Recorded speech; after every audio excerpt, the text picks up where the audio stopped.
Hello అండి. ప్రెగ్నెంట్‌గా ఉన్న వాళ్ళకి క్రేవింగ్స్ మామూలుగా ఉండవండి. అలాగే నాకెందుకో ఈరోజు చలివిడి తినాలనిపించింది. మా అమ్మని అడిగితే నా కోసం చలివిడి తయారు చేసింది. ఇక చలివిడి ఎలా తయారు చేసుకోవాలో చూసేద్దామా? ముందుగా ఒక మందపాటి గిన్నెలో గ్లాస్ వాటర్‌ను తెల్లించుకొని, అందులో పావు కిలో బెల్లాన్ని వేసుకొని కరిగించుకోవాలి.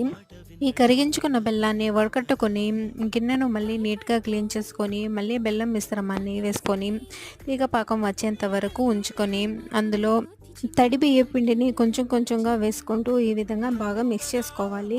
చలివిడి గట్టిపడేంత వరకు ఈ విధంగా కొద్ది కొద్దిగా పిండిని వేసుకుంటూ బాగా మిక్స్ చేసుకోవాలి. లాస్ట్‌లో వేయించిన పల్లీలు, ఎండు కొబ్బరి ముక్కలను వేసుకొని మిక్స్ చేసుకొని, చేతికి కొద్దిగా నెయ్యిని అప్లై చేసుకొని ముద్దలు చేసుకుంటే మన చలివిడి రెడీ అయిపోతుంది. వీడియో నచ్చితే లైక్ చేయండి. మీ ఫ్రెండ్స్ అండ్ ఫ్యామిలీ మెంబర్స్‌కి కూడా షేర్ చేయండి. మరిన్ని వీడియోస్ కోసం మన ఛానల్‌ని సబ్స్క్రైబ్ చేసుకోండి. Thank you for watching.